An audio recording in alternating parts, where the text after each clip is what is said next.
Hello guys, எல்லாரும் எப்படி இருக்கீங்க?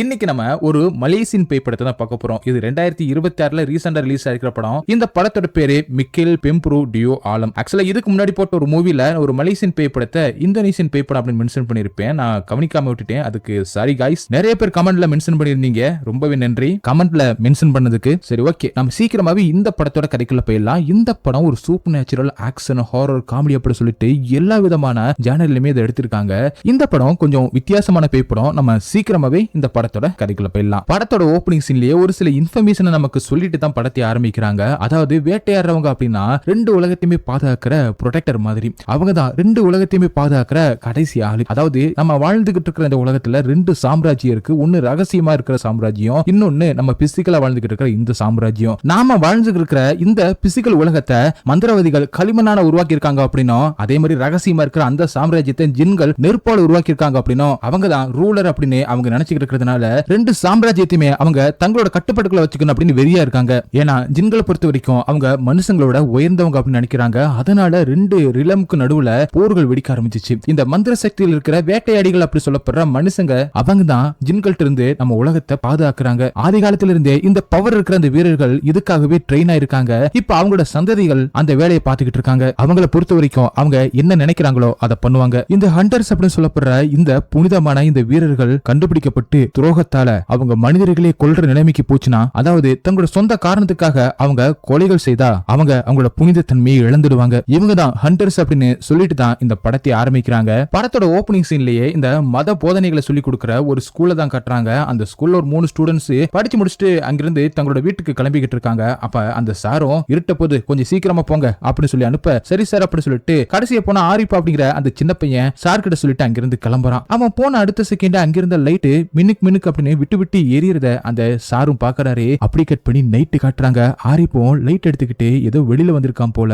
அந்த இருட்டுற நேரத்துல வயல்வெளியில அவனும் வேகமா நடந்து வந்துகிட்டு இருக்கும் போது சுத்தியும் இருட்டா இருக்கு. அதனால அவனுக்கு பயம் அதிகமாகவும் வேகமா நடந்து போய்கிட்டு இருக்கான். அப்ப திடீர்னு ஆரிப்பு அப்படின்னு அவனோட பேரை சொல்லி யாரோ கூப்பிடுற மாதிரி இருக்கும். பயந்து போன இவனும் லைட் அடிச்சு சுத்தி முத்தியும் பார்க்கும்போது அங்க ஏதோ ஒரு உருவம் நிக்கிற மாதிரி இருக்கும். பயந்து போன இவன் ஒரு வித மந்திரத்தை சொல்லிக்கிட்டு வேகமா அங்கிருந்து ஓட ஆரம்பிக்கிறான். அப்படி ஓடி வந்தவனுக்கு முன்னாடி திடீர்னு அந்த பேய் வந்து நிக்கவும் அதை பார்த்து பயந்து போய்கிட்டு இருக்கும் போது அவன் கையில வச்சிருந்த அந்த லைட்டுமே விட்டு விட்டு எரிஞ்சுகிட்டு இருக்கு. அவன் அதை சரி பண்ண ட்ரை பண்ணிக்கிட்டு இருக்கான். அப்ப அவனுக்கு முன்னாடி நின்றுகிட்டு இருந்த அந்த உருவம், அரே நீ யார கூப்பிட்டுக்கிட்டு இருந்த மந்திரத்தை சொல்லி அப்படின்னு சொல்லி கேட்க, அந்த மந்திரம் என்னை பாதுகாக்கும்ல அப்படின்னு சொல்லிட்டு இவன் அந்த லைட்டை சரி பண்ணவே ட்ரை பண்ணிக்கிட்டு இருக்கான். அப்ப அந்த பேயும் அது பாதுகாக்கிறதுக்கான மந்திரம் இல்ல, அது ஒருத்தவங்களை வர வைக்கிறதுக்கான மந்திரம் அப்படின்னு அந்த பேயும் சொல்லி மெதுவா கிட்ட வந்துகிட்டு இருக்க, இவனும் பயந்துகிட்டு லைட்டை சரி பண்ணிட்டு யார அப்படின்னு சொல்லி கேட்க, டக்குன்னு பின்னாடி வந்த அந்த பேயும் அவனை பயங்கரமா பயமுறுத்துது. அப்படியே கட் பண்ணி ஒரு கல்யாண நிகழ்ச்சி ஒண்ணு நடந்துகிட்டு இருக்கு. அங்க நிறைய பேர் கூடி இருக்காங்க.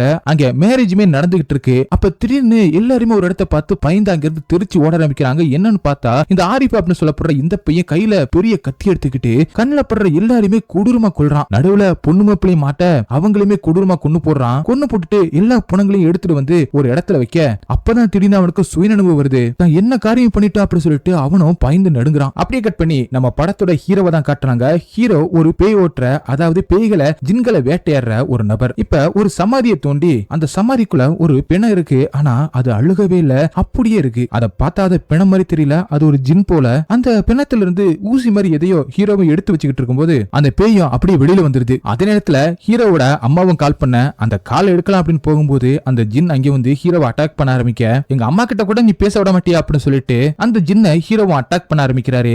அதே நேரத்துல அந்த பேயும் மனுஷங்களை ஜெயிக்க முடியாது, அவங்கள பாதுகாக்கிற நீங்களுமே வீழ்வீங்க, இறந்தவங்க எல்லாருமே திரும்பி வருவாங்க அப்படி சொல்லிக்கிட்டு ஹீரோவை அட்டாக் பண்ண போக, ஹீரோ ஒரு பெரிய முத்துமலை மாதிரியான ஒரு புனித ஆயுதத்தை வச்சிருக்காரு போல, அதை வச்சு அந்த பேயை அழிச்சிடுறாரு. அப்படி ஹீரோ அங்கிருந்து கிளம்பிக்கிட்டு இருக்கும்போது திடீர்னு ஹீரோவுக்கு அவரோட சீஃப் கால் பண்ணி, இப்ப எங்க இருக்க, என்ன பண்ணிக்கிட்டு இருக்க அப்படின்னு கேட்க, இப்பதான் ஒரு ஜின்னை அழிச்சிட்டு வரேன் அப்படின்னு ஹீரோவும் சொல்ல, இப்படி சின்ன சின்ன வேலையை பார்த்துக்கிட்டு இருக்க, நீ எப்பேற்பட்ட ஆளு, நீ மறுபடியும் நம்ம டீமுக்கு வந்தாகணும், நமக்கு ஒரு புது கேஸ் கிடைச்சிருக்கு அப்படின்னு அந்த சீஃபும் சொல்ல, ஆனா ஹீரோ இப்ப டீமா செயல்படாம தனியா தான் ஒர்க் பண்ணிக்கிட்டு இருக்காரு போல.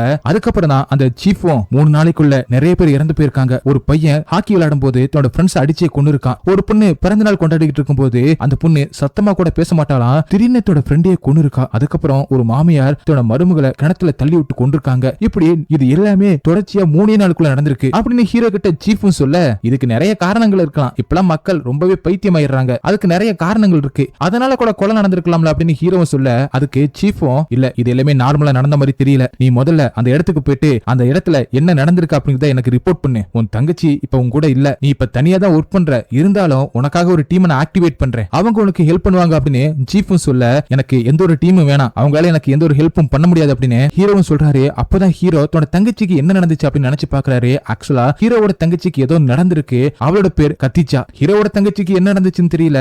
அதுக்கப்புறமா தான் ஹீரோ தனியா ஒர்க் பண்ண ஆரம்பிச்சிருக்காரு. சரி, அந்த சம்பவம் எல்லாம் எங்க நடந்துச்சு அப்படின்னு ஹீரோ கேட்க, சீஃபும் அந்த ஊரோட பேரை சொன்ன உடனே ஹீரோட முகமே மாற ஆரம்பிக்குது. அந்த ஊருக்கு பக்கத்திலேயே ஹீரோவும் ஹீரோவோட தங்கச்சியும் ஏதோ ஒரு ஜின்ன அடக்க போயிருக்காங்க. அங்க ஏதோ ஒரு சம்பவம் நடந்திருக்கு. அதை ஹீரோ நினைச்சு பாக்குறாரு. அந்த ஊர் தான் அப்படின்னு தெரிஞ்ச உடனே ஹீரோவும் வேகமா அந்த ஊருக்கு கிளம்ப ஆரம்பிக்கிறாரு. அப்படி ஹீரோ வேகமா வந்துகிட்டு இருக்கும்போது திடீர்னு ஒரு இடத்துல ஒரு காக்கா வந்து ஹீரோட கார் கனல இடிச்சு கீழே விழுக, ஹீரோவும் வேகமா காரை நிப்பாட்டி என்னன்னு பார்த்தா ஒரு காக்கா செத்து கிடக்குது. அப்பதான் எதிர்த்தாப்புல பாக்குறாரு, இந்த ஸ்டோன் இன்ச் மாதிரி ஒரு புனிதமான ஒரு இடம் அந்த இடத்துல இருக்கு. அந்த இடத்தை ஹீரோவும் பார்த்துட்டு அதுக்கப்புறம் அங்கிருந்து கிளம்பி வராரு. இப்ப ஹீரோ எங்க வந்திருக்காரு அப்படின்னா, ஆரிஃப் அப்படிங்கிற பையன் ஒரு கல்யாணத்துல போது பெரிய சம்பவம் பண்ணிருப்பான்ல, அந்த இடத்துக்கு தான் வராரு. அங்க நடந்த சம்பவத்தை பார்த்துட்டு ஹீரோவுமே கொஞ்சம் அதிர்ச்சியாக, அதே நேரத்துல திடீர்னு ஒரு இன்ஸ்பெக்டர், அவரோட பேர் காக், அங்கே வராரு. ஹீரோவுக்கு ஹெல்ப் பண்றதுக்காக இவரை இங்க டிரான்ஸ்பர் பண்ணிருக்காங்க போல. ஆக்சுவலா ஹீரோ பத்தி இவருக்கு நிறைய தெரியும், நிறைய ஸ்ட்ரேஞ்சான கேசஸ் எல்லாம் ஹீரோ சால்வ் பண்ணிருக்காரு அப்படிங்கிற விஷயத்தை பத்தி ஹீரோ கிட்ட அந்த இன்ஸ்பெக்டர் பேசிக்கிட்டு இருக்க. ஆனா ஹீரோ அதை பெருசா கண்டுக்காம அந்த இடத்துல என்ன நடந்துச்சு அப்படின்னு செக் பண்ண ஆரம்பிக்கிறாரு. ஆக்சுவலா அந்த இன்ஸ்பெக்டருக்கு இதுதான் சொந்த ஊர் போல.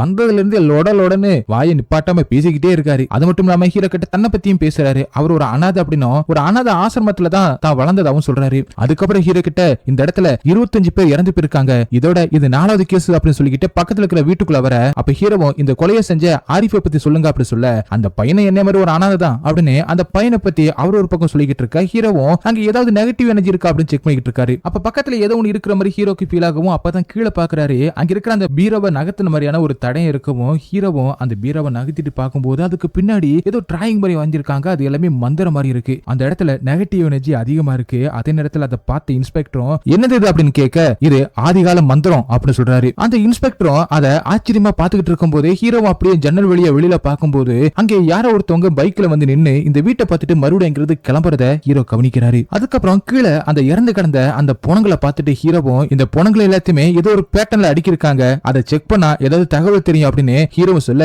அப்பதான் இந்த இன்ஸ்பெக்டருமே கவனிக்கிறாரு. அங்க ரத்தத்தால சர்க்கிள் மாதிரி போட்டு அதுலதான் ஆரிப் அப்படிங்கிற அந்த பொணத்தை அடுக்கி வச்சிருக்கான். அப்படியே கட் பண்ணி ஊர் மக்கள் எல்லாருமே ஒரு இடத்துல கூடி ஊர் தலைவர் கிட்ட அந்த ஊர்ல நடக்கிற அந்த கொலைகளை பத்தியும், இங்க ஏதோ ஒரு பிரச்சனை இருக்கு, அதனாலதான் நடந்துகிட்டு இருக்கு, இங்க புதுசா ஒரு கன்ஸ்ட்ரக்ஷன் வேற வருது, இந்த இடம் ஃபுல்லாவே ஒரு புனிதமான இடங்கள் தான், அப்படி வர்றதுனாலதான் இங்க பிரச்சனை நடக்குது அப்படின்னு எல்லாருமே ஆளுக்கு அந்த ஊர் தலைவர் கிட்ட கேட்க, ஊர் தலைவரும் அவங்க எல்லாரையுமே அமைதிப்படுத்திக்கிட்டு இருக்காரு. அப்படியே கட் பண்ணி இறந்த அந்த பாடிஸ் எல்லாத்தையுமே ஒரு இடத்துல வச்சிருக்காங்க. அங்க ஒரு டாக்டர் வேலை பார்த்துக்கிட்டு இருக்கான். அங்கதான் நம்ம படத்தோட ஹீரோயின் வராங்க. கொஞ்ச நேரத்துக்கு முன்னாடி அந்த வீட்டுக்கிட்ட நின்று பைக்ல ஒருத்தவங்க யாரோ பார்த்துட்டு போனாங்கல்ல, அவங்க வேற யாரும் இல்ல, நம்ம படத்தோட ஹீரோயின் சல்மா தான். அந்த கல்யாண வீட்டுல நடந்த அந்த கொலைகளை பத்தி அங்க வந்து விசாரிக்கிறதுக்காக ஹீரோயின் வந்திருக்கா. அங்கிருந்த டாக்டர் கிட்ட தான் ஒரு இன்ஸ்பெக்டர் அப்படி சொல்லிதான் அறிமுகப்படுத்திட்டு அதை பத்தி விசாரிக்கிறா. அந்த டாக்டருமே கொஞ்சமே ஜாலியா இவகிட்ட கடலை போட்டுக்கிட்டு இருக்கான். அங்க நடந்தது ரொம்பவே ஸ்ட்ரேஞ்சான விஷயம் அப்படின்னு சொல்லிட்டு கல்யாண மாப்பிள்ளையோட பணத்தை காட்ட அவன் கழுத்தையை கட் பண்ணிருக்காங்க. அது மட்டும் இல்லாம அவன் ஒரு ஃபுட்பால் பிளேயர் அப்படின்னும், அதனாலதான் அவனை கல்யாணம் பண்ணிக்கிட்டு இருந்த சாரா அப்படிங்கிற பொண்ணு அவனை செலக்ட் பண்ணா, நானுமே அவளை லவ் பண்ணி லெட்டர் எல்லாம் எழுதினேன், எந்த ஒரு பதிலும் இல்ல அப்படின்னு ரொம்பவே ஃபீல் பண்ணி சொல்லிக்கிட்டு இருக்கான். ஹீரோனும் அது எல்லாத்தையுமே பார்த்துட்டு அதுக்கப்புறம் அங்கிருந்து கிளம்பி போக, அதுக்கப்புறம் இந்த டாக்டர் அவனோட வேலையை பார்த்துக்கிட்டு இருக்கும்போது திடீர்னு அவனுக்கு பின்னாடி இருக்கிற அந்த மாப்பிள்ளையோட பிணத்தோட கை அதுவாவே நகர்ற மாதிரி இருக்கு. அது இவனுக்கு சத்தம் கேட்ட மாதிரி திரும்பி பார்க்க, அதுக்கப்புறம் அந்த டாக்டரும் அந்த பணத்துக்கிட்ட போயிட்டு பார்த்துட்டு இருக்கும்போது திடீர்னு அந்த பணம் டாக்டர் பயமுறுத்தி, என்னது சாரா உன்னோடவளா, சாரா என்னோட ஒய்ஃப் அப்படின்னு சொல்லவும் அந்த டாக்டர் மிரண்டு பிட்டு அங்கிருந்து பாய்ந்து ஓடி வந்துகிட்டு இருக்கான். அப்ப திடீர்னு அங்க ஹீரோவும் அந்த இன்ஸ்பெக்டர் வந்துடுறாங்க. அவங்க கிட்ட அந்த பொண்ணுக்கு திடீர்னு உயிர் வந்துருச்சு. இது எல்லாமே அந்த இன்ஸ்பெக்டர் சல்மா வந்துட்டு போனதுக்கு அப்புறம் தான் நடந்துச்சு அப்படி சொல்ல, இன்ஸ்பெக்டர் சல்மாவோட பேரை கேட்ட உடனே ஹீரோவும் அங்கிருந்து கிளம்ப ஆரம்பிக்கிறாரு. அதே நேரத்துல அந்த இன்ஸ்பெக்டரும் அங்க நடக்கிற எல்லாத்தையுமே நோட் பண்ணிட்டு வேகமா பின்னாடி வந்து ஹீரோ கிட்ட, பிணங்களுக்கு மறுபடியும் உயிர் வருமா அப்படின்னு அந்த இன்ஸ்பெக்டரும் கேட்டுக்கிட்டு இருக்கும்போது அந்த பில்டிங்ல இருக்கிற அந்த ரேடியோல நம்ம ஊர்ல நிறைய கொலைகள் நடந்துகிட்டு இருக்கு, அதனால யாருமே பெருசா வெளியில வராதீங்க, இது எல்லாமே சால்வ் ஆனதுக்கு அப்புறம் எல்லாமே சரியாயிடும் அப்படின்னு அனௌன்ஸ்மெண்ட் பண்றாங்க. அத ஹீரோவும் பார்த்துட்டு ஆரிப் இப்ப எங்க இருக்கா அப்படின்னு கேட்டுட்டு அங்கே கிளம்புறாங்க. அடுத்த கொஞ்ச நேரத்துல ரெண்டு பேருமே போலீஸ் ஸ்டேஷனுக்கு வந்து சேர்றாங்க. ஹீரோவும் போலீஸ் ஸ்டேஷனுக்கு உள்ள வந்த உடனே அங்க சுவத்துல மாட்டி இருக்கிற அந்த ஏரியாவோட மேப்பை பார்த்துட்டு ஒரு இடத்தை காட்டி, இந்த இடத்துலதான் எங்க முன்னோர்கள் இருந்தாங்க, ஆனா ஒரு கட்டத்துல அவங்களோட நிலத்தை எல்லாம் வித்துட்டாங்க அப்படின்னு ஹீரோ சொல்ல, இன்ஸ்பெக்டரும் அந்த இடத்தை கையை காட்டி, இந்த இடத்துல எல்லாமே மாறப்போகுது, இந்த இடத்துல ஒரு பெரிய ப்ராஜெக்ட் ஒன்று வரப்போகுது அப்படின்னு சொல்லிக்கிட்டு இருக்கும்போது அந்த இடத்துல இருக்கிற அந்த லைட் எல்லாமே மினுக்கு மினுக்கு அப்படின்னு விட்டு விட்டு ஏறிய உடனே இந்த இன்ஸ்பெக்டரும் என்னாச்சு அப்படின்னு அங்க இருக்கிற இன்னொரு போலீஸ் அதிகாரி கிட்ட கேட்க, அவரும் இது நைட்ல இருந்து இப்படியே தான் இருக்கு, என்ன நடக்குதுன்னே ஒன்னும் புரியல அப்படின்னு அப்படின்னு சொல்லிட்டு இருக்காரு. அதுக்கு இன்ஸ்பெக்டரும் இது எல்லாத்தையுமே நான் தான் பார்க்கணும், ஆனா எல்லாமே நார்மலா இருக்கும் பார்த்தா எல்லாமே வினோதமா நடந்துகிட்டு இருக்கு அப்படின்னு ஹீரோ கிட்ட சொல்லிட்டு இருக்கும்போது ஹீரோ அந்த சின்ன பையன் ஆரிப் இருக்கிற அந்த ரூமுக்கு ஹீரோவும் போறாரு. அப்படி உள்ள போறதுக்கு முன்னாடி ஒரு ஆயில கொடுத்து இன்ஸ்பெக்டர் கிட்ட உங்க கண்ணுக்கு கீழே இதை தடவிக்கங்க, உள்ள நீங்க வினோதமா எதை பார்த்தாலும் அதை பார்த்து பயந்துராதீங்க அப்படின்னு ஹீரோவும் கொடுக்க அதை அவரும் கண்ணுக்கு கீழே வச்சுக்கிறாரு. அதுக்கப்புறம் ரெண்டு பேருமே உள்ள போறாங்க. உள்ள போயிட்டு ஹீரோவும் சேர்ல உட்கார்ந்து இருக்க, முன்னாடிதான் ஆரிப் உட்கார்ந்துகிட்டு இருக்கான். அந்த போலீஸ் ஸ்டேஷன்ல ஆரிப்போட வீட்டுல இருந்து எடுக்கப்பட்ட அந்த பீரோக்கு பின்னாடி ஒரு மந்திர டிராயிங் இருக்கும்ல, அதை போட்டு எடுத்து வச்சிருப்பாங்க. அதையும் எடுத்துக்கிட்டு அதை மேஜை மேல வச்சு இது என்னன்னு உனக்கு தெரியுதா அப்படின்னு கேட்க அவன் எந்த ஒரு பதிலும் சொல்லாம இருக்கான். சின்ன வயசுல எங்க அப்பா இந்த மாதிரி விஷயத்துல விளையாடக்கூடாது அப்படின்னு சொல்லியிருக்காரு, ஆனா அப்ப அவரோட பேச்ச நான் கேட்கல, சரி அதை விடு, நடந்து போச்சு அப்படின்னு சொல்லிட்டு உள்ள இருந்து ஒரு பாக்கெட் எடுக்கிறாரு. அதுக்குள்ள உப்பும் பெப்பரும் கலந்த கலவை இருக்கு போல. அதை மேஜை மேல ரவுண்டா போட அதை போட்ட உடனே ஆரிப்போட உடம்புல இருந்து புகையா வெளியில வர ஆரம்பிக்குது. இத யாரு உனக்கு கொடுத்தா, இது என்னது அப்படின்னு கேட்க அப்பதான் அவன் எல்லாத்தையுமே சொல்ல ஆரம்பிக்கிறான். இதை ஒருத்தர் கொடுத்தாரு, இதை என்ன ப்ரொடெக்ட் பண்ண அப்படி சொன்னாரு. எதுல இருந்து அப்படின்னு ஹீரோவும் கேட்க என்ன டிஸ்டர்ப் பண்றதுல இருந்து, என்ன தூங்கும் போதும் பிரேயர் பண்ணும்போதும் ஸ்கூல் போகும்போதும் குளிக்கும் போது கூட என்ன ஏதோ ஒண்ணு டிஸ்டர்ப் பண்ணிக்கிட்டே இருந்துச்சு, அதுக்காக தான் அவர் அதை கொடுத்தாரு அப்படி சொல்ல இப்படி அவங்க கேட்டுக்கிட்டு இருக்கும்போது திடீர்னு அவனோட உடம்புக்குள்ள இருக்கிற அந்த ஜின் அவனை கண்ட்ரோல் பண்ணி இவங்களை அட்டாக் பண்ண ஆரம்பிக்குது. ரெண்டு பேருமே பயங்கரமா அட்டாக் பண்ண ஹீரோவும் அவங்க கூட சண்டை போட ஆரம்பிக்க ஒரு கட்டத்துல அந்த இன்ஸ்பெக்டரும் சோத்துல போய் இடிச்சு மயங்கிடுறாரு. சண்டைக்கு நடுவுல அந்த மேஜை மேல இருந்து உப்பு அந்த பையன் மேல பட அவன் உடம்பெல்லாம் எரிய ஆரம்பிக்குது. அதுக்கப்புறம் ஹீரோவும் எப்படியோ தன்னோட சக்தியை யூஸ் பண்ணி அவன் உடம்புல இருக்கிற ஜின்ன வெளியில வர வச்சிடறாரு. அப்படி வெளியில வந்த அந்த ஜின்னும் 13வது லெவல் ஜின்னு போல. 13வது லெவல் ஜின்னு பயங்கர பவர்ஃபுல்லா இருக்கு. அதுக்கப்புறம் அந்த ஜின்னு கூட ஹீரோவும் சண்டை போட ஆரம்பிக்கிறாரு. அந்த ஆயில வச்சதுனால இன்ஸ்பெக்டருக்கு அந்த ஜின் கண்ணுக்கு தெரியுது, ஆனா அங்க இருக்கிற மத்த போலீஸ்காரங்க யாருக்குமே ஹீரோ கூட சண்டை போடுற அந்த ஜின்ன கண்ணுக்கு தெரியல. அங்க என்ன நடக்குதுன்னு புரியாம முழிச்சுக்கிட்டு இருக்காங்க துப்பாக்கி எடுத்து வச்சுக்கிட்டு. அப்படி சண்டை போட்டுக்கிட்டு இருக்கும்போது திடீர்னு ஹீரோட தங்கச்சி மாதிரியான ஒரு உருவம் அங்கே வந்து எனக்கு ரொம்பவே வலிக்குது அப்படின்னு ஹீரோட தங்கச்சியோட உருவம் சொல்லிக்கிட்டு இருக்கும்போது அவ உடம்புலாம் எரியற மாதிரி ஹீரோவுக்கு தெரிய அதை பார்த்த உடனே ஹீரோவும் கொஞ்சம் டைவர்ட் ஆயிடுறாரு. அந்த கேப்ல அந்த ஜின்னும் உன் தங்கச்சி இப்ப எங்க கூட தான் இருக்கா அப்படி சொல்லிட்டு ஹீரோவை வீக் ஆக்கிட்டு ஹீரோ கூட சண்டை போட்டுக்கிட்டு இருக்க ஹீரோவும் கொஞ்சம் தடுமாற ஆரம்பிக்கிறாரு. ஆனா ஒரு கட்டத்துல சுதாரிச்சுக்கிட்டு அந்த உப்பு எடுத்து அந்த ஜின் மேல போட அந்த ஜின்னும் அங்க இருந்து மறைஞ்சு போயிடுது. அப்போதான் ஹீரோவும் நீங்க சொன்னது சரிதான் இன்ஸ்பெக்டர், நமக்கு பேக்கப்புக்கு ஆட்கள் தேவை அப்படின்னு சொல்றாரு. அப்படியே கட் பண்ணி ஒரு லேடியை காட்டுறாங்க.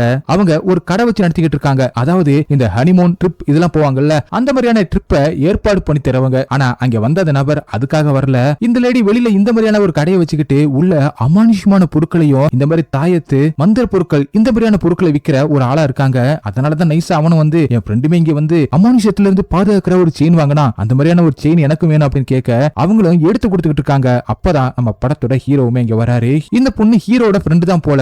அதுக்கப்புறம் ரெண்டு பேருமே உள்ள போறாங்க. உள்ள அந்த பொண்ணு அதாவது ஹீரோட ஃப்ரெண்டு நிறைய மந்திர பொருட்களை வச்சிருக்காங்க. அதாவது இந்த பேய்களை வேட்டையாடுறதுக்கு யூஸ் பண்ற மாதிரியான புல்லட்ஸ் ஆயுதங்கள் எல்லாத்தையுமே இந்த பொண்ணு வச்சிருக்கா. புதுசா ரெடி பண்ணிருக்கிற எல்லாத்தையுமே ஹீரோ கிட்ட காட்டிக்கிட்டு இருக்கும்போது அப்பதான் ஹீரோவும் புதுசா எனக்கு ஒரு கேஸ் கிடைச்சிருக்கு, ஒரு சின்ன பையன் ஒரு கல்யாண வீட்டுல 25 பேரை கொண்டிருக்கான் அப்படின்னு சொல்லிட்டு அங்க நடந்தது எல்லாத்தையுமே சொல்ல, அது மட்டும் இல்லாம இதுல 13வது லெவல் ஜின்னும் இன்வால்வ் ஆயிருக்கு அப்படின்னு சொல்ல அதை கேட்டு இந்த பொண்ணு ரொம்பவே ஆச்சரியமாயிரா. 13வது லெவல் ஜின்னு இன்வால்வ் ஆயிருக்குன்னா இது மிகப்பெரிய விஷயம் அப்படின்னு சொல்லிக்கிட்டு இருக்கும்போது ஹீரோவும் சில போட்டோஸ்களை காட்ட அந்த போட்டோல இருக்கிற அந்த பணத்தோட கையில கருப்பா இருக்கிறத பார்த்துட்டு ஹீரோட ஃப்ரெண்டும் ஒரு புராண கால ஒரு ஓலைச்சுவடியை வச்சிருக்கா போல.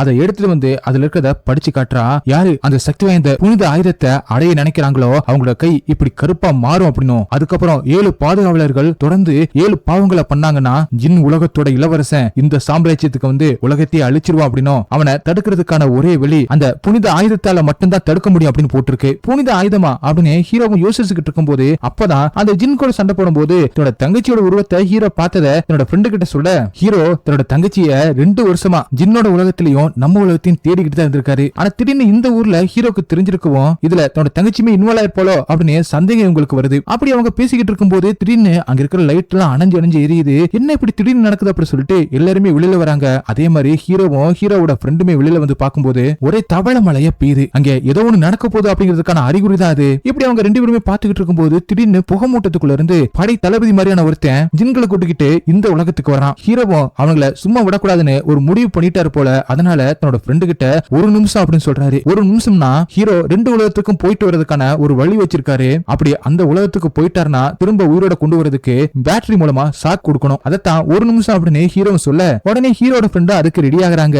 அதே நேரத்துல ஹீரோவும் அந்த ஜின்களோட போய் பயங்கரமா சண்டை போட ஆரம்பிக்க எல்லாருமே அடிக்கிறாரு. ஆனா ஹீரோவால பெருசா எதுவுமே பண்ண முடியல. கடைசியில ஃபர்ஸ்ட் 1 நிமிஷம் முடிஞ்சிருச்சு. 2வது 1 நிமிஷத்துக்காக ஹீரோட ஃப்ரெண்டும் வேகமா ஹீரோட கார்ல இருக்கிற அந்த பேட்டரி எடுத்துட்டு ஓடி வராங்க.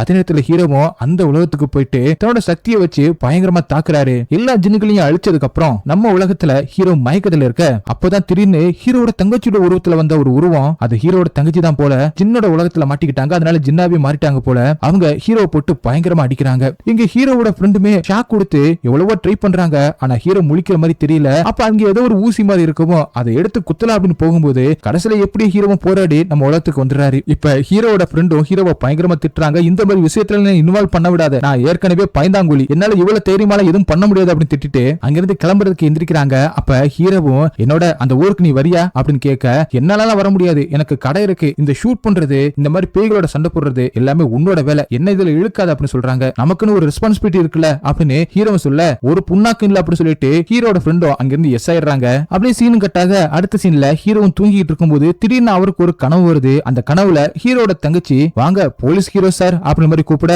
அப்படி ரெண்டு பேருமே பேசிக்கிட்டு இருக்கும்போது திடீர்னு ஹீரோவோட தங்கச்சி ஒரு மாதிரி வித்தியாசமா பேச ஆரம்பிக்கிறா. நீ தான் இவளை எங்க கிட்ட கொடுத்த அப்படின்னு ஹீரோவை பார்த்து சொல்லிட்டு இருக்கும்போது திடீர்னு ஹீரோக்கு சில விசுவல்ஸ் எல்லாம் வருது. அப்படி ஹீரோ கனவு கொண்டு முழிக்கும் போது கரெக்டா அந்த இன்ஸ்பெக்டரும் வேகமா கதவு தட்டிக்கிட்டு இருக்காரு. ஹீரோவும் தூங்கி எந்திரிச்சு அப்பதான் வராரு. ஆனா இருந்தாலும் இந்த இன்ஸ்பெக்டரும் ஒரு மிகப்பெரிய சம்பவம் நடந்திருக்கு, அது எப்படி எனக்கு சொல்றதுன்னு தெரியல, வேகமா வாங்க அப்படி சொல்லி கையோட இழுத்துட்டு போறாரு. அதுக்கப்புறம் அந்த இன்ஸ்பெக்டர் ஹீரோவும் அந்த ரெஸ்டாரண்ட்டுக்கு வர்றாங்க. அந்த ரெஸ்டாரண்டோட அந்த ஓனர், அதாவது அந்த ஹோட்டலோட ஓனர் வினோதமா ரியாக்ட் பண்ணிக்கிட்டு இருக்க. நிறைய பேர் அங்க இறந்தும் கிடக்குறாங்க.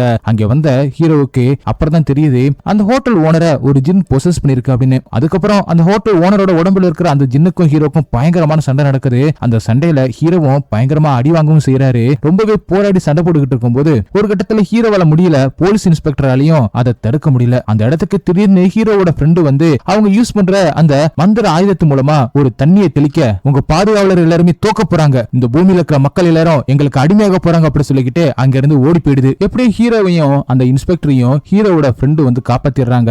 அப்படியே கட் பண்ணி அடுத்த சீன்ல அந்த வில்லேஜோட ஹெட் இருக்கார்ல தலைவர், அவரு இப்ப அந்த ஹோட்டல்ல இந்த பிரச்சனை நடந்திருக்கும்ல, அந்த ஹோட்டலோட ஓனரை ஜின்னு பொசஸ் பண்ணிருக்குமே, அந்த இடத்துல இப்ப போலீஸ்ல இருக்காங்க. அவர்கிட்ட வந்து அந்த விஷயத்தை பத்தி விசாரிச்சுட்டு அது மட்டும் இல்லாம சைஃப் அப்படின்னு சொல்லப்படுற ஒருத்தன் அந்த ஊர்ல தங்கி இருந்திருப்பான், அவன் காணாம போயிருக்கான் போல, அவனை பத்தியும் விசாரிக்கிறாரு. அவன் சொல்லாம கொள்ளாம இப்படிலாம் போற ஆள் இல்லையா அப்படின்னு அந்த ஊரோட தலைவர் சொல்ல நம்ம சீக்கிரமா கண்டுபிடிக்கிறோம் அப்படின்னு போலீஸும் சொல்றாங்க. அதுக்கப்புறம் அங்க மக்களுமே கூடி இருக்காங்க போல, அவங்களும் மறுபடியும் இந்த ஊர்ல அப்படி என்னதான் நடந்துகிட்டு இருக்கு, ஏன் இப்படி தொடர்ச்சி அமானுஷமா நடக்குது அப்படின்னு மறுபடியும் அந்த கிராமத்தோட தலைவர்கிட்ட முறையிடுறாங்க. அப்ப அங்கேதான் ஹீரோ இருக்காரு. அவரை கூப்பிட்ட அந்த டாக்டரும் அந்த ஊரை சேர்ந்த இன்னொரு லேடியும் இங்க நடக்கிறதெல்லாம் பார்த்து உங்களுக்கு என்ன தோணுது அப்படின்னு கேட்க அப்ப ஹீரோவும் ஹீரோட ஃப்ரெண்டு ஒரு ஓலைச்சுவடியில பார்த்து ஜின்களோட இளவரசன் வரப்போறான் அப்படிங்கிற ஒரு செய்தியை சொல்லிருப்பாங்கல்ல, அதை இவங்க கிட்ட சொல்றாரு. அதை தடுத்து இந்த ஊரோட மக்கள் எல்லாருமே காப்பாத்தணும், ஏன்னா அந்த 7 ப்ரொடெக்டருமே இந்த ஊர் சேர்ந்தவங்க தான், அதனாலதான் இந்த ஊரு இதுல பாதிக்கப்பட்டுகிட்டு இருக்கு அப்படின்னு ஹீரோ சொல்ல இதெல்லாம் ஒரு கட்டுக்கதை அப்படின்னு சொல்லிட்டு அங்க இருக்கிற யாருமே அதை நம்ப மாட்டாங்க. இது எல்லாத்தையுமே தூரத்துல நின்னுகிட்டு ஹீரோனிமே பாத்துக்கிட்டு இருக்கா. அதுக்கப்புறம் அந்த ஊரோட தலைவரும் ஹீரோ கிட்ட உங்களுக்கு என்ன ஹெல்ப் பண்ணாலும் நான் பண்றேன், எதா இருந்தாலும் கேளுங்க அப்படி சொல்ல சரின்னு சொல்லிட்டு ஹீரோ உள்ள போய் செக் பண்ணிக்கிட்டு இருக்கும்போது அந்த ஹோட்டலுக்குள்ள ஹீரோன் யாருக்குமே தெரியாம நுழையறா. அவள் மேல போயிட்டு நடந்துகிட்டு இருக்கும்போது ஒரு இடத்துல கீழே ஏதோ இருக்கிற மாதிரி இருக்கும்.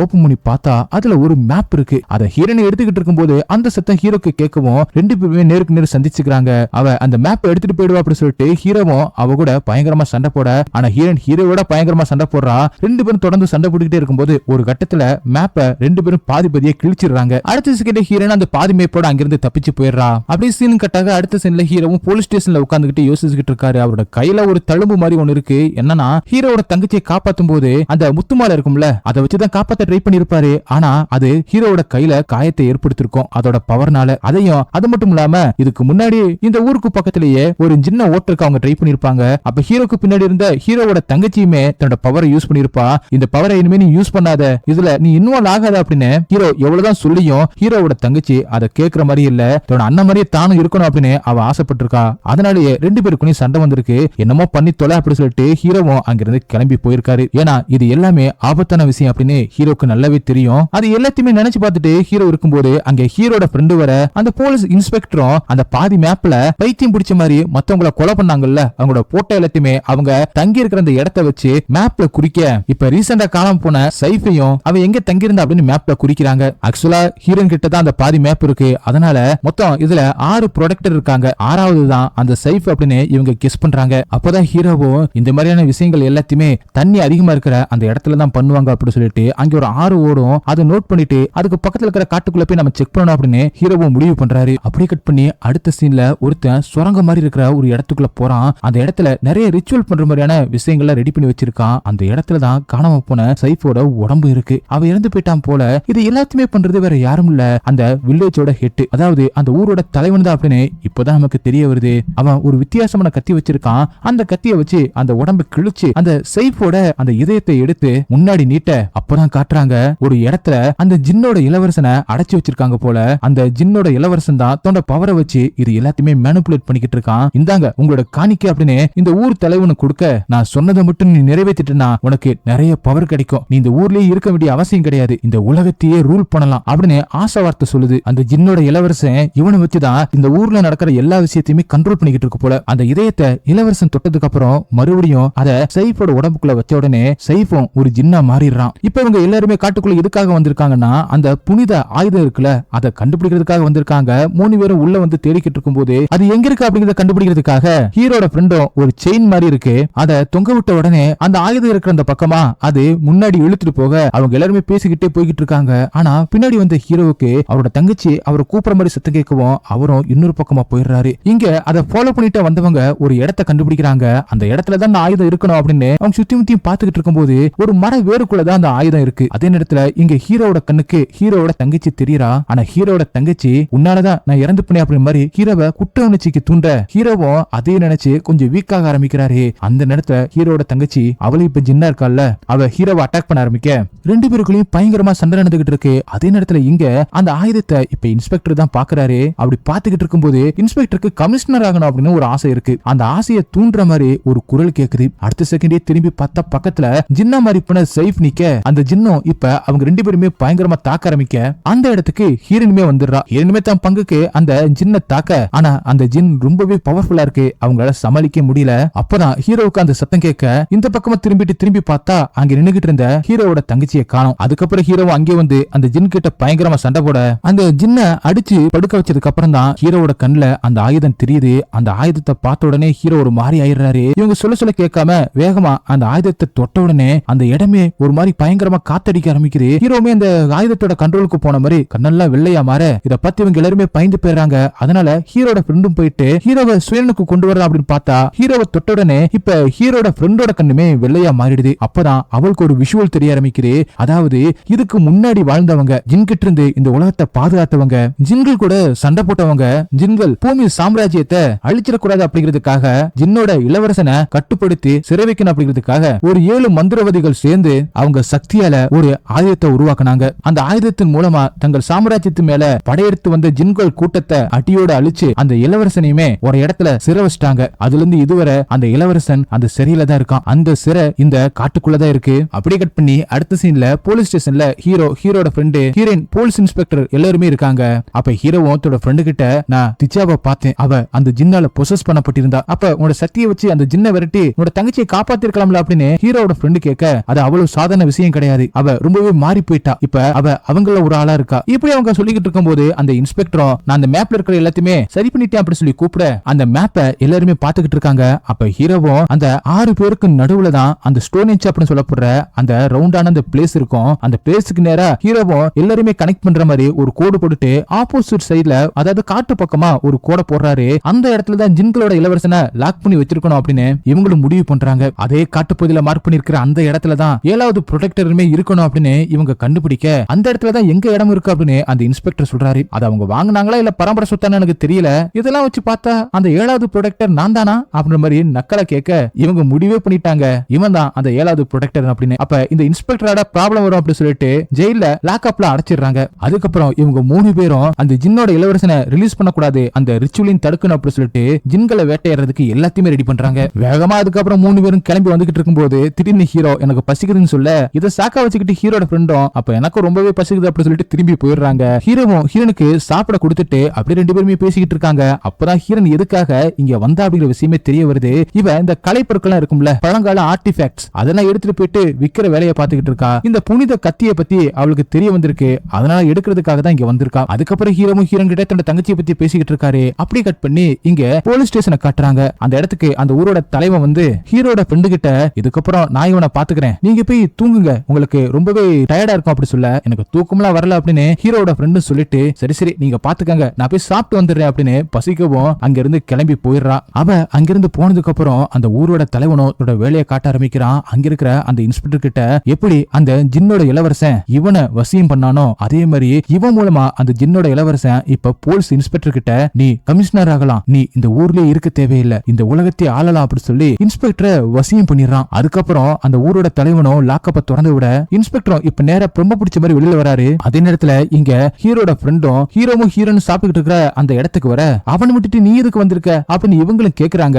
ஊர் தலைவன் தான் அவரை பாத்துக்கிறேன் அப்படின்னு சொன்னாரு, அதனாலதான் வந்தே அப்படின்னு ஹீரோட ஃப்ரெண்டும் சொல்லிக்கிட்டு இருக்கும் போதுதான் அந்த போலீஸ் ஸ்டேஷன்ல இருக்கிற அந்த ரேடியோ மூலமா இப்ப அந்த இன்ஸ்பெக்டரும் அந்த ஊர்ல இருக்கிற எல்லா மக்களையும் போலீஸ் ஸ்டேஷனுக்கு வர சொல்லி இன்ஃபார்ம் பண்ணிக்கிட்டு இருக்க. இதுல ஏதோ ஒரு தப்பு இருக்கா அப்படின்னு இவங்க யோசிச்சுக்கிட்டு இருக்கும் போது அந்த ஹோட்டலோட அந்த ஓனர் இருக்காருல, அவரோட உடம்புக்குள்ள ஜின்னு பூந்திருக்குமே, அவரோட உடம்புக்குள்ள இருக்கிற இந்த ஜின்னும் இன்னும் சில ஜின்களை கூட்டிக்கிட்டு அங்க வருது. நீ போய் இன்ஸ்பெக்டர் பாரு அப்படின்னு இவங்க ரெண்டு பேரும் ஹீரோட ஃப்ரெண்ட அனுப்பி வச்சுட்டு அந்த ஜின்களை கூட பயங்கரமா சண்டை போட ஆரம்பிக்கிறாங்க. இன்னொரு பக்கம் அந்த ஊரோட தலைவனும் அந்த ஸ்டோனேஜ் மாதிரி இருக்கிற அந்த இடத்துக்கு போயிட்டு அவனோட ரிச்சுவலை ஸ்டார்ட் பண்றான். இன்னொரு பக்கம் போலீஸ் ஸ்டேஷனுக்கு வந்த மக்கள் எல்லாத்தையுமே லாக்அப்ல அடைச்சிட்டு ரொம்ப பிடிச்சி போய் இருக்கிற அந்த போலீஸ் இன்ஸ்பெக்டரும் பெட்ரோலை அந்த இடம் ஃபுல்லாவே ஊத்த ஆரம்பிக்கிறாரு. அதை பார்த்து அந்த ஊர் மக்கள் எல்லாருமே பயப்பட ஆரம்பிக்கிறாங்க. இன்னொரு பக்கம் அந்த ஹோட்டல் ஓனரோட உடம்புக்குள்ள இருக்கிற அந்த ஜின்ன ஹீரோவை எப்படியே வெளியேற்றிட்டு அவர் அங்கிருந்து அனுப்பி வச்சுட்டு அந்த 13வது லெவல் ஜின் கூட பயங்கரமா சண்டை போடுறாரு. இதுக்கு நடுவுல ஹீரோன் வேகமா எங்கேயோ கிளம்புறா. ஒரு கட்டத்துல ஹீரோ வந்து ஜின்ன அழிச்சதுக்கு அப்புறம் அந்த ஆயுதத்தோட அங்கே வந்து ஹீரோனோட பைக்ல ஹீரோவை ஏறி அங்கிருந்து வேகமா அந்த ரிச்சுவல் நடக்க போற அந்த இடத்துக்கு கிளம்புறாங்க. இன்னொரு பக்கம் ஊர் மக்கள் எல்லாத்தையுமே கொளுத்துறதுக்காக அந்த ஜின்னோட கண்ட்ரோல் இருக்கிற அந்த போலீஸ் இன்ஸ்பெக்டரும் லைட்டரை பத்த வைக்க, அதே நேரத்துல அங்கே வந்த ஹீரோட ஃப்ரெண்டும் அந்த லைட்டரை அவனுக்கே தெரியாம ஊதி ஊதி அணைச்சிக்கிட்டு இருக்க. ஒரு கட்டத்துல அவனுக்கு தெரிஞ்சு போயிடுது. அதனால அவளை ஒரே எட்டி உதச்சு கீழே தள்ளி விட்டுட்டு மறுபடியும் கொளுத்தலாப்பின்னு போகும்போது ஹீரோவோட ஃப்ரெண்டு ஒரு மந்திர துப்பாக்கி மூலமா அவனை சுட்ட உடனே அந்த இன்ஸ்பெக்டரும் இப்ப மயங்கி கீழே விழுந்துறாரு. அதே நேரத்துல இங்க அந்த ரிச்சுவல் நடக்கிற அந்த இடத்துக்கு ஹீரோவும் ஹீரோனை வந்துடுறாங்க. ஹீரோவை பார்த்த உடனே ஜின்னா மாதிரி போன சைஃபும் வேகமா அவனை போய் அட்டாக் பண்ண பக்கத்திலேயே ஹீரோவோட தங்கச்சிமே இருக்கா. அவளுமே போயிட்டு ஹீரோன் கூட சண்டை போட இப்படி மாத்தி மாத்தி சண்டை போட்டுக்கிட்டு இருக்காங்க. ஒரு பக்கம் அந்த ஊரோட தலைவனும் ரிச்சுவலை ஸ்டார்ட் பண்ணி நடத்திக்கிட்டு இருக்கான். இங்க சுயனுக்கு வந்த இன்ஸ்பெக்டரும் இவங்க எல்லாம் எப்படி இங்க வந்தாங்க அப்படின்னு கேட்டுக்கிட்டு இருக்காரு. அதே நேரத்துல இங்க சிறப்பட்டு இருக்கிற அந்த ஜின்னோட இளவரசனும் 7 டைம் 7 ப்ரொடெக்டரும் பலி கொடுத்தாச்சு. இந்த தடவை 6 பேர் பலி கொடுத்தாச்சு. இன்னும் ஒரே ஒரு ஆள் மட்டும்தான் மிச்சம். அந்த 7வது ப்ரொடெக்டரும் தான் கையாலேயே ஒரு பாவத்தை பண்ணி அவனோட புனித தன்மையை இழந்துட்டா நான் இந்த இடத்துல இருந்து எப்படியாவது வெளியில வந்து அந்த சாம்ராஜ்யத்தை அழிச்சிடுவேன், அதுக்கான டைம் நெருங்கிருச்சு அப்படின்னு அந்த